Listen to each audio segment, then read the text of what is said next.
Bismillah, Assalamualaikum warahmatullahi wabarakatuh. Alhamdulillahi rabbil alamin wa bihi nasta'inu ala amri dunya waddin. Wassalatu wassalamu ala asyrafil anbiya'i wal mursalin wa ala alihi wa ashabihi wa man tabi'ahu bi ihsanin ila yaumiddin, amma ba'd. Jamaah sekalian dirahmati Allah Subhanahu wa taala. Mari yang pertama kita bersyukur kepada Allah Subhanahu wa taala yang telah memberikan banyak sekali kenikmatannya kepada kita.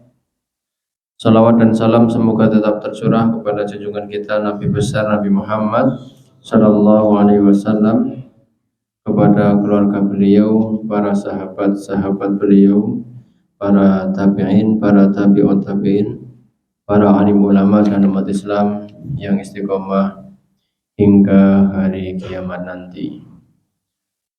Jamaah sekalian dirahmati Allah Subhanahu wa taala.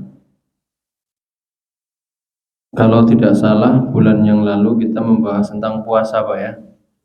Baru sampai pada puasa-puasa sunnah ya.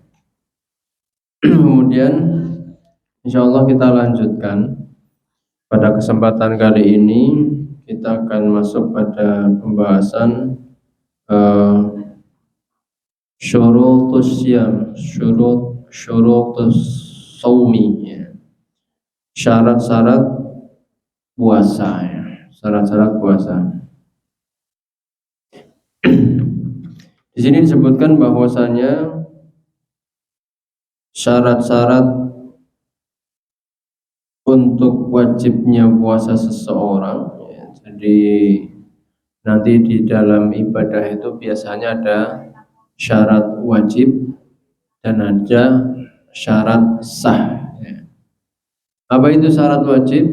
Syarat wajib itu, kalau syarat wajib puasa berarti ketika syarat itu sudah ada maka orang itu wajib berpuasa. Syarat wajib puasa Ramadan ya, apa saja? Pertama adalah Islam. Artinya ya, orang non muslim nggak wajib puasa.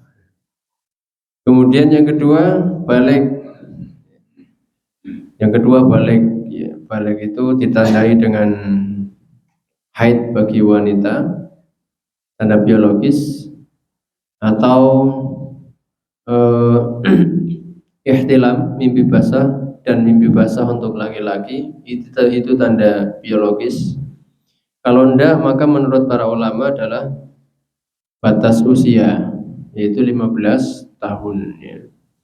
Kemudian artinya anak-anak kecil yang belum balik, yang belum atau belum sampai usia 15 tahun, mana yang lebih dulu ya? Lebih duluan haid dan mimpi basahnya atau lebih duluan 15 tahunnya ya.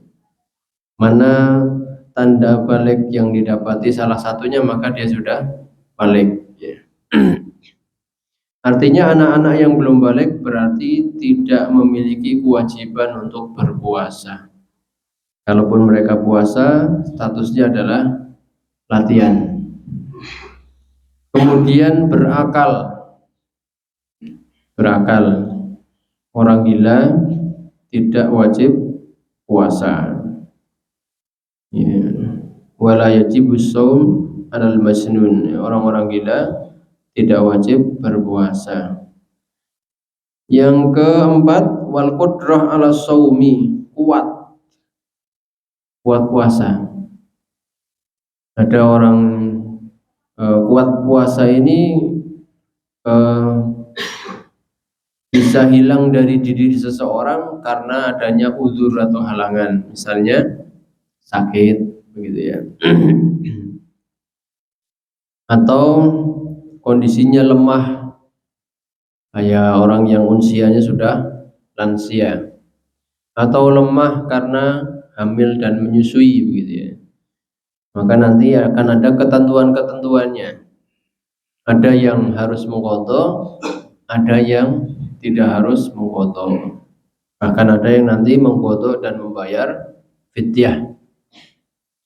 Kemudian yang kelima, iqamah. Iqamah itu berarti dia bukan musafir. Ya. Artinya kalau seseorang yang safar itu tidak wajib puasa Ramadan, tetapi berkewajiban mengganti. Kalau jalan-jalan ataupun ada kegiatan safar, pilih puasa atau pilih buka Pak? Tidak puasa. Pilih puasa ya. Ya, berarti mengambil azimah ya, mengambil hukum asal ya. Di sini memang para ulama berbeda pendapat, mana yang lebih utama, mengambil keringanan atau tidak, gitu ya. Ada perbedaan pendapat para ulama. Ada yang mengatakan yang utama ya nggak puasa, mengambil keringanan ya. Karena ketika Allah memberikan rukhsah keringanan dan diambil keringanannya itu Allah sangat senang. Ada juga yang berpendapat tetap mengambil azimah walaupun berat itu lebih utama. Itu syarat wajib puasa. Islam, balik, berakal, mampu untuk berpuasa, dan mukim, tidak sedang safar. Artinya kalau dia sedang safar berarti tidak wajib puasa tadi. Dalilnya adalah surat Al-Baqarah ayat 185. Wa man kana maridan aw ala safarin fa iddatum min ayyamin ukhra. Barang siapa yang sakit atau safar, maka gantilah di hari yang lain. Kemudian untuk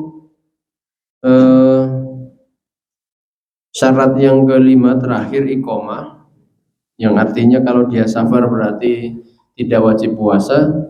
Itu adalah safar yang dilakukan dengan jarak tempuh sampai pada jarak yang dimana seseorang sudah dibolehkan qashar. Kalau di sini disebutkan ada yang mengatakan 85, ada yang mengatakan 89 kilometer ya. Satu kali jalan P ya, bukan PP ya.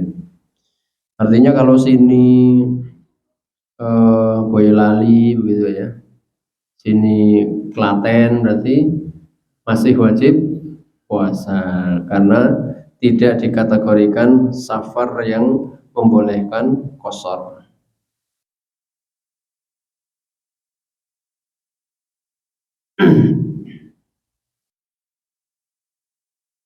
Jamaah sekalian dimati Allah Subhanahu wa taala. Kemudian berikutnya adalah tadi syarat wajib. Ya. Berikutnya adalah syarat sah. Syarat sah puasa. Satu, niat. Artinya kalau tidak niat berarti puasanya tidak sah. Kemudian yang kedua adalah suci dari haid dan nifas. Ini berarti bagi wanita. Kemudian yang ketiga adalah sudah masuk waktu puasa Ramadan. Ini kan kita sedang berbicara tentang syarat sahnya puasa Ramadan ya. Artinya kalau belum masuk bulan Ramadan berarti ya belum sah puasa Ramadannya. Kalau dia niat berpuasa Ramadan. Kemudian di sini akan dikupas di antara tiga syarat itu, yang dikupas di sini adalah tentang niat. Tentang niat. Semua ulama sepakat, ittafaqal ulama'u ala anna niyata matlubatun fi jami' anwa'is syiyam. Semua ulama sepakat bahwasanya niat itu dituntut, harus ada dalam seluruh jenis puasa. Puasa wajib ya butuh niat, puasa sunnah ya butuh niat. Kalau tidak diniati maka tidak sah berarti, karena ini syarat sahnya puasa. Kemudian bagaimana caranya berniat? Ya. Niat itu tempatnya di mana, Pak? Di hati ya. Wa mahalluha al-qalb. Niat itu tempatnya di dalam hati. Ya. Wa haqiqatuha, hakikat daripada niat adalah al-azmu ala fi'li syai'. Keinginan yang kuat untuk mengerjakan sesuatu itu adalah niat. Dan menurut mazhab Syafi'i yustahabut talaffuz biha inda Syafi'iyah. Ya. Disunnahkan menurut mazhab Syafi'i untuk diucapkan. Berarti kalau menurut mazhab yang lain tidak. Menurut mazhab Maliki, Hanafi dan Hambali. Menurut mazhab Syafi'i diucapkan, misalnya bismillah, besok saya mau puasa Ramadan. Puasa Ramadan untuk tahun ini dan seterusnya. Atau yang biasa didengar Pak ya, nawaitu shauma ghadin an adai fardhi syahri ramadhana hadhihi sanati fardan lillahi ta'ala. Itu susunan niat yang diurutkan oleh para ulama mazhab Syafi'i. Jadi semuanya sepakat bahwa niat itu wajib. Adapun melafadzkannya itu ada perbedaan pendapat. Ada yang mensunnahkan dilafadzkan, ada yang tidak. Kemudian jumhur ulama mengatakan bahwasanya niat itu sendiri ada syaratnya. Niat puasa Ramadan itu sendiri ada syarat-syaratnya lagi. Jadi niat itu akan benar kalau terpenuhi syarat-syarat sebagai berikut. 1, tabiitun niyah. Niat itu dikerjakan di malam hari. Jadi kalau tidak niat dulu, mungkin ini kaitannya dengan awal-awal Ramadan Pak ya, maksudnya tanggal-tanggal pertama. Kalau sudah tengah-tengah itu biasanya kan sudah yaqdhah, sudah sadar bahwa besok saya mau puasa lagi, meskipun di dalam hati itu sudah benar, sudah masuk niat dalam hati, misalnya habis sholat isya, besok saya mau lanjut puasa lagi, ya umumnya begitu ya. Nah ini misalnya ya di awal-awal Ramadan nunggu sidang isbat sampai jam 8, setengah 9 kok belum ada keputusan misalnya ya. Akhirnya ngantuk, tertidur, belum niat. Atau belum, kan karena belum tahu besok Ramadan atau tidak begitu. Ya, kata Nabi SAW, man lam yubayyitis siyam qabla tulu'il fajri fala siyama lahu. Barang siapa yang belum berniat di malam hari untuk berpuasa sebelum, sampai batasnya adalah sebelum terbit fajar, fala siyama lahu, maka tidak ada puasa untuknya. Artinya puasanya tidak sah.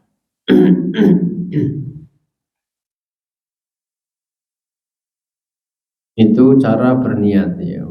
Malam itu kapan Pak waktu malam? Waktu malam itu adalah mulai dari habis maghrib ya sampai apa? Terbit fajar, bukan terbit matahari.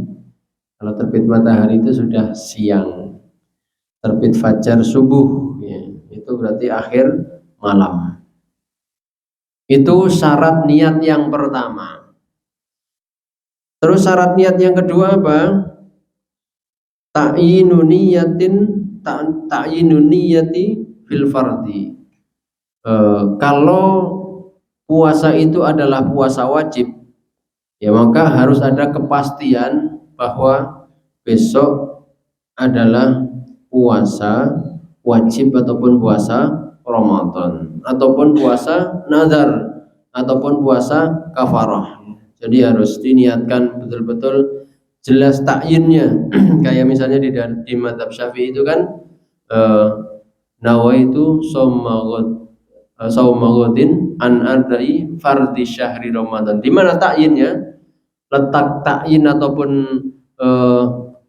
apa penjelasan kepastian jenis puasanya an adai fardhi syahrin, untuk mengerjakan puasa wajib bulan Ramadan. Karena puasa wajib kan ada berapa kemarin Pak? Puasa nazar, puasa Ramadan, puasa kafarah, gitu ya. Jadi mana ini puasa wajibnya yang mana? Puasa Ramadan. Saya besok mau puasa wajib. Wajib apa? Wajib untuk puasa Ramadan.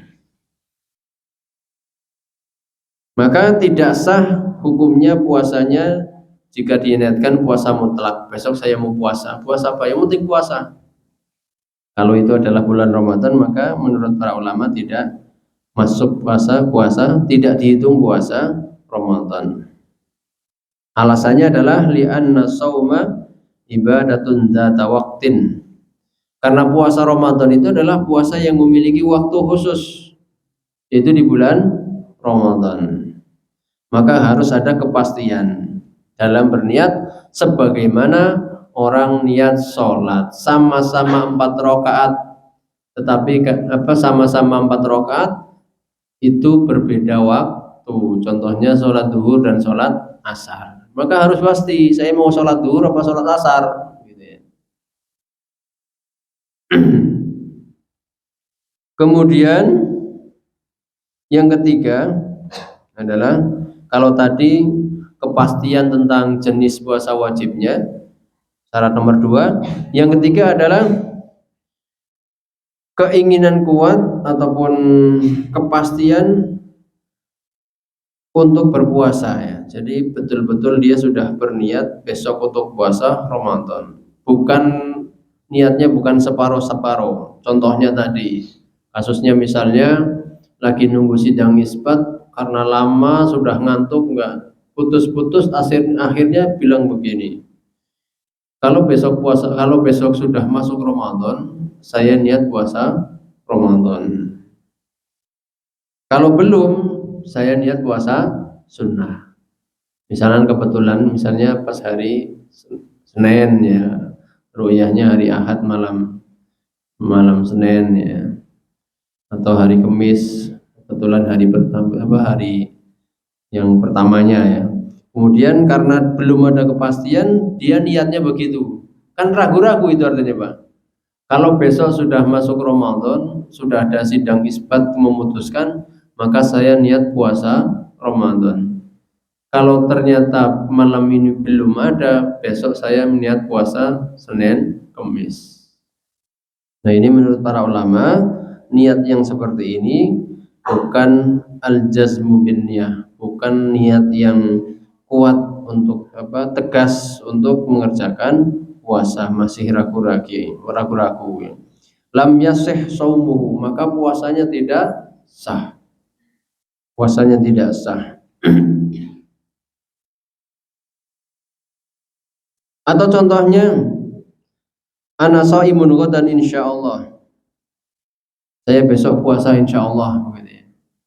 Bukan insyaallah di sini bukan niatnya untuk bergantung kepada Allah Subhanahu wa taala. Tetapi yang dimaksudkan di sini qasidan bil masyiati asyak, tetapi dia di sini ragu. Kan beda Pak ya, antara insyaallah yang pasti dan insyaallah yang ragu. Besok ikut ikut kegiatan tarhib Ramadan karena dia sudah berniat, sudah menyiapkan sepeda ontelnya, misalnya kan tarhib Ramadannya dengan naik sepeda keliling Sukoharjo misalnya. Dia sudah menyediakan sepedanya, sudah menyediakan tempat minumnya, sudah pakai helm sepedanya juga sudah ada. Berarti kan sudah 99% berangkat. Nah, kata insya Allah itu kita sedang pasrah kepada Allah Subhanahu wa taala, karena manusia itu bisa berniat tetapi Allah Subhanahu wa taala Maha berkehendak kalau menghendaki yang lain, itu insya Allah. Tetapi kalau insya Allah yang dimaksud yang di sini yang niat puasanya tidak dianggap adalah kalau insya Allah ini itu ragu-ragu, bukan karena sedang bergantung kepada Allah, tetapi karena ragu-ragu. Ya. Ana shaimun ghadan insyaallah, besok saya puasa insyaallah. Tapi karena di dalam hatinya ragu-ragu, puasa ndak ya, puasa ndak. Nah, gitu. Ini namanya belum menegaskan diri untuk niat berpuasa. Kemudian yang keempat terakhir, syaratnya puasa maksudnya, syaratnya niat ya, bukan terakhir pembahasan, masih jam 8 Pak. Syaratnya niat. Yang terakhir adalah ya, menurut jumhur ulama niat puasa Ramadan itu harus setiap hari. Jadi setiap malam berniat. Mulai malam pertama, malam kedua, malam ketiga ya. Sementara menurut mazhab Maliki cukup satu niat untuk sebulan. Menurut mazhab Maliki. Apa dasar perbedaannya? Dasar perbedaannya menurut mazhab Maliki ya, karena membolehkan puasa niat satu niat untuk sebulan ya, karena kewajiban puasanya adalah puasa di bulan Ramadan. Kewajiban bertemu dengan puasa di bulan, li'anal wajib shaumu syahrin. Wajibnya adalah puasa sebulan. Sehingga sebulan itu adalah satu ibadah, satu keutuhan ibadah. Maka dalilnya apa? Surat Al-Baqarah 185, faman syahida minkum syahra falyasumhu. Barang siapa yang menemui bulan Ramadan maka berpuasalah. Nah, jadi menurut mazhab Maliki ya, cukup satu kali niat untuk sebulan. Tetapi kalau menurut yang lainnya bahwa li'anna sauma kulla yaumin ibadatun ala hiddatin. Karena puasa Ramadan itu satu hari dengan hari yang lain itu sudah ibadah sendiri ya. Hari pertama ya niatnya harus satu, hari kedua juga niatnya harus satu, sendiri-sendiri ya. Itu menurut jumhur ulama. Ghairu muta'alliqah bil yaumil akhir. Tidak ada kaitannya hari ini dengan hari yang besok. Hari ini batal, besok kemudian bisa puasa dengan sempurna, ya tetap besok dihitung satu hari ya. Tidak batal semuanya begitu. Itu menurut jumhur ulama. Jadi satu hari setiap hari itu ibadah tersendiri. Ada yang ditanyakan Bapak Ibu sekalian sampai di sini? Syarat sahnya puasa.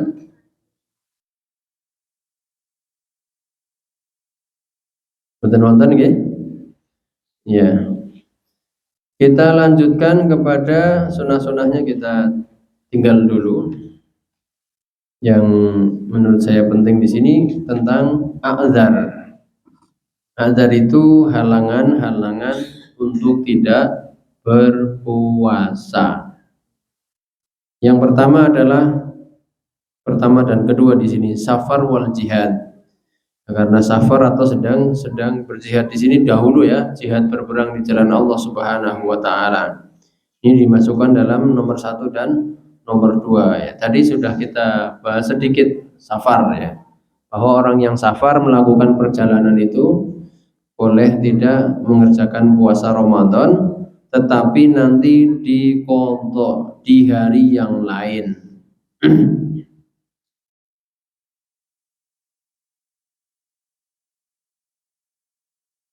Kemudian yang kedua, uzur untuk orang yang kedua adalah orang yang sakit. Orang yang sakit. Wa huwa alladhi yashaqqa ma'ahu shaum masyaqqatan syadidatan, yaitu sakit yang menjadikan dia kesusahan atau merasa berat kalau mengerjakan puasa. Sakit apa Pak kira-kira Pak? Tipes begitu ya, demam berdarah gitu. Kalau sekedar pusing sedikit ya masih bisa dilanjut, istirahat bisa.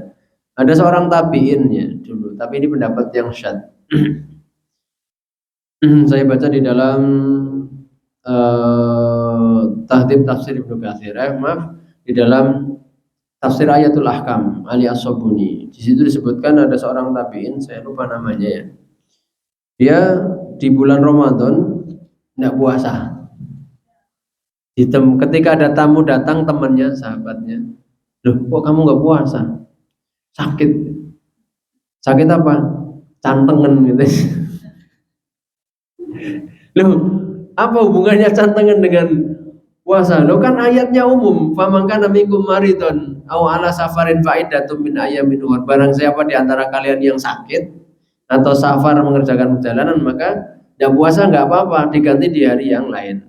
Tapi menurut para ulama ini pendapat yang nyeleneh. Mosok sang tenengan kemudian membatalkan puasa ya. Nanti panunan terus tidak puasa gitu. Jadi sakit yang dimaksud di sini adalah sakit yang menjadikan orangnya, pelakunya ataupun orang yang berpuasa itu merasa berat, atau bahkan berakibat pada ya, sakitnya tambah parah, atau kalau itu dalam masa pemulihan tidak sembuh ya, gitu. Harusnya banyak makan protein, banyak minum susu ya, malah puasa ya, sakitnya nggak sembuh-sembuh. Kemudian yang keempat dan kelima, yang ketiga ini berarti juga harus mengganti ya, harus mengkodok ya, harus mengkodok. Yang keempat dan kelima, ibu hamil dan menyusui. Ibu hamil dan menyusui. Nah itu juga bila ya, kehamilannya atau proses menyusuinya itu menjadikan dia atau bayi dan janinnya bermasalah. Ya. Artinya kalau orang hamil dan menyusui, ibunya sehat, anaknya juga sehat, tidak ada istilahnya, nggak ada alasan dia tidak berpuasa. Karena di sini keterangannya idza khafata ala nafsihima au alal walad, jika orang yang hamil dan menyusui itu setakut dirinya akan celaka atau anaknya yang akan bermasalah. Nah, artinya ini yang bisa memastikan siapa Pak? Orang yang ahli dibilang ini bidan atau dokter kandungan ya.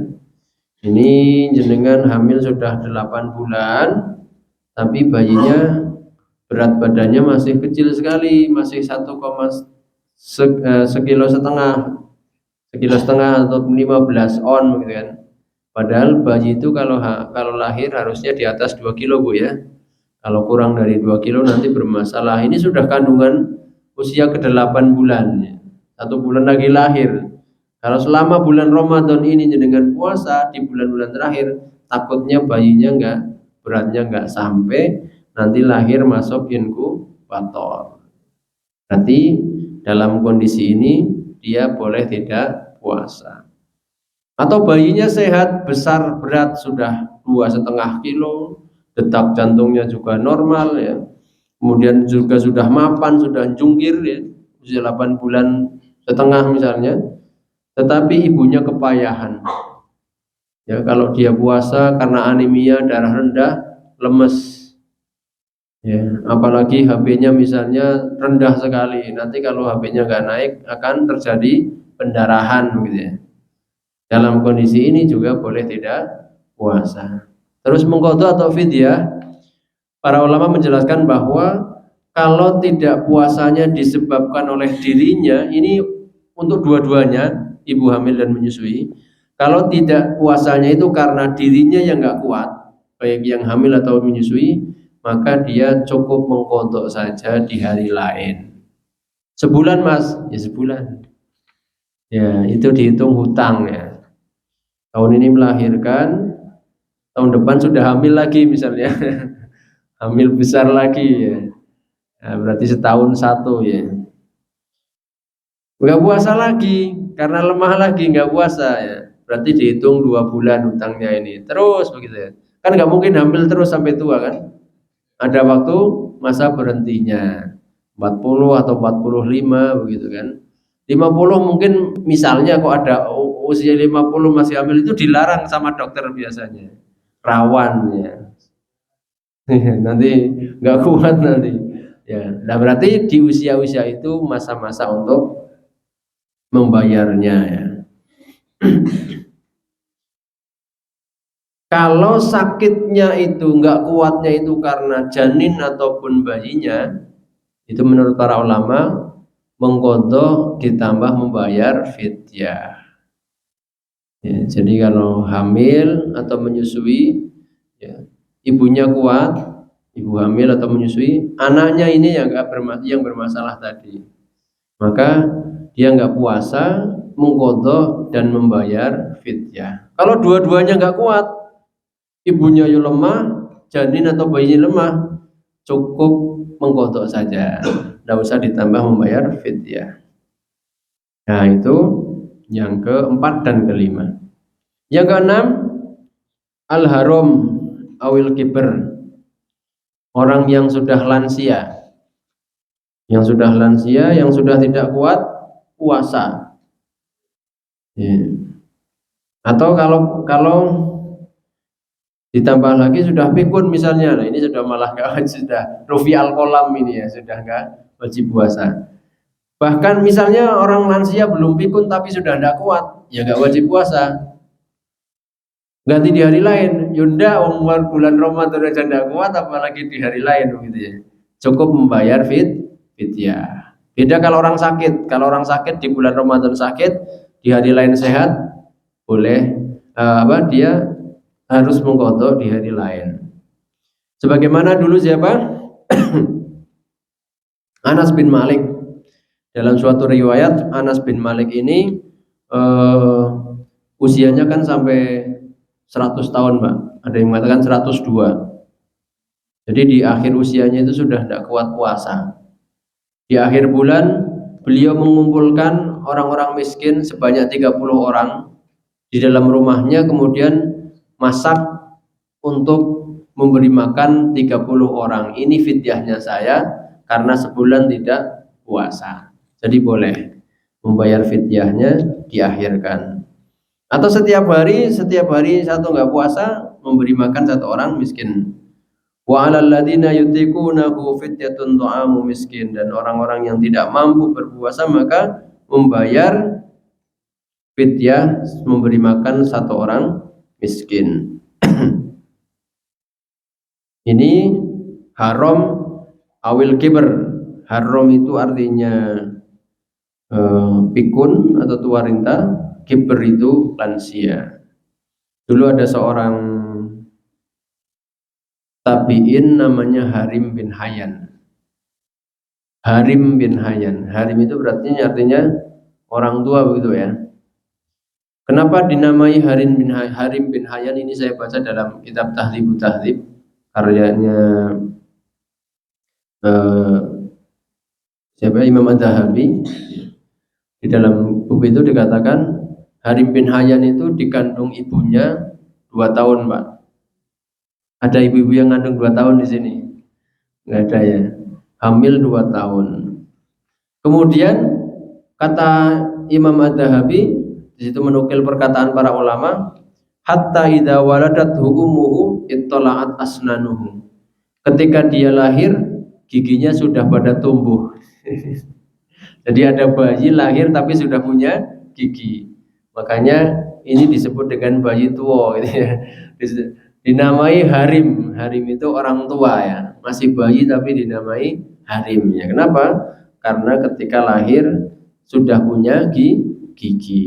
Harim bin Hayyan. Harim anaknya Hayyan. Yang ke-7 dan 8, irhaqul ju' wal atas, diserang rasa lapar dan rasa haus yang sangat. Artinya kalau saat itu tidak minum atau tidak makan, pantangannya mati. Di haus yang mencekik ataupun lapar yang sangat ya. Wallahu alam, mungkin ini orang yang puasa bukanya sampai pakai air saja ya, sahurnya pakai air lagi gitu ya. Hari pertama, hari kedua kuat, hari ketiga kuat, mungkin hari keempat dan kelima harus makan nasi gitu ya. Karena mungkin zaman corona misalnya dulu ya, dikira orang sehat-sehat saja, ada nyaman-nyaman saja, ternyata bansosnya nggak sampai ya. Bansosnya nggak sampai, ya, kelaparan, dia puasa, pas puasa Ramadan, sahurnya pakai air, air susu masih mending Pak ya. Air putih kan berarti air susu ya. Air dari keran misalnya gitu ya. Ya. Bukanya juga demikian, sehari kuat, 2 hari kuat, 3 hari kuat, mungkin hari keempat sudah tidak kuat, sudah mau pingsan. Kenapa? 3 hari buka sahur pakai air tok. Ya udah ini makan. Kalau nggak makan nanti mati, ini uzur masuknya. Ya. Atau misalnya dia tersangkut sesuatu di lehernya, ya nggak tahu apa ya, yang dia harus makan atau minum biar itu bisa keluar ya. Kalau di sini sih bukan itu ya, contohnya bukan itu, contohnya maaf saya anulir, contohnya memang karena kelaparan dan karena kehausan. Yang kesembilan adalah dipaksa untuk berbuka. Kalau nggak buka nanti kamu disiksa ataupun apa gitu. Berarti ini dalam kondisi terpaksa.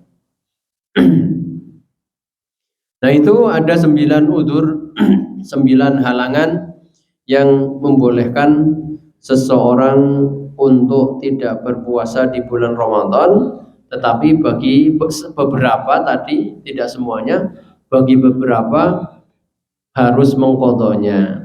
Ada yang cukup dengan membayar fidyah, contohnya manula tadi ya, lansia yang sudah nggak kuat ya. Nah itu tentang udzur-udzur yang membolehkan seseorang tidak puasa. Monggo ada yang bertanya? 25.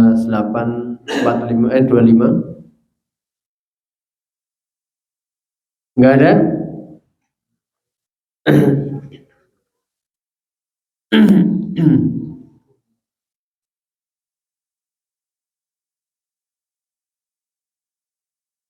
Jamaah sekalian yang dirahmati Allah Subhanahu wa taala, mungkin yang sedikit lagi tentang fidyatus shaum. Fidyah, apa itu fidyah?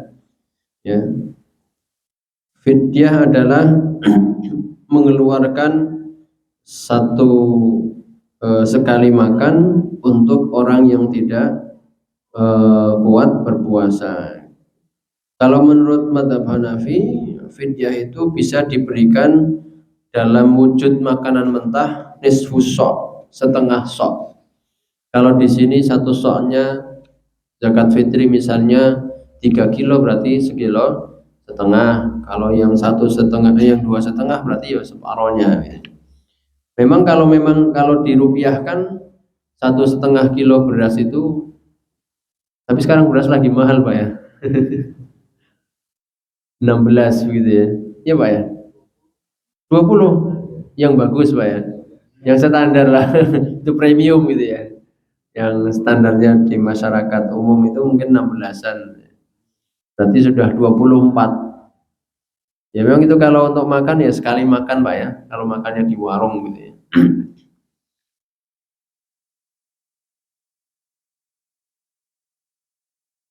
Fidyah itu bisa dibayarkan setiap hari ya, atau diakhirkan dan tidak boleh diawalkan.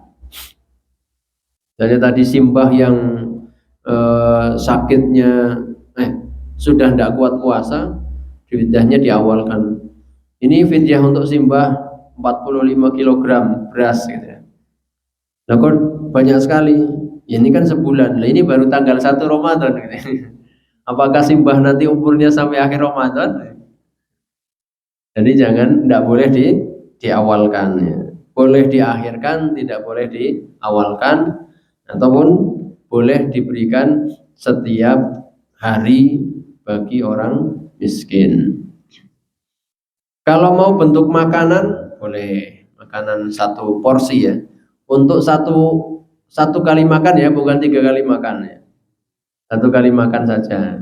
Atau bukan 2 kali makan, bukan buka sahur. Salah satunya ya. Misalnya mau ngirimnya pas sahur, monggo. Pas buka juga tidak apa-apa. Usahakan jangan siang-siang. Masa siang-siang kasih makan orang Ramadan ya. Tidak boleh. Jamaah sekalian dimati Allah Subhanahu wa taala, sudah 8:30, saya kira cukup sampai di sini. Ada yang ditanyakan buatan Ibu? Tidak ada. Bapak-bapak tidak ada. Cukup nggih? Insya Allah semoga semuanya sehat, nanti ketemu dengan bulan Ramadan, bisa maksimal dalam beribadah di bulan Ramadan sehingga bisa memanen pahala yang sangat banyak, luar biasa. Demikian yang dapat kami sampaikan, kurang lebihnya kami mohon maaf. Akhiru da'wana alhamdulillahirabbil alamin. Wassalamualaikum warahmatullahi wabarakatuh.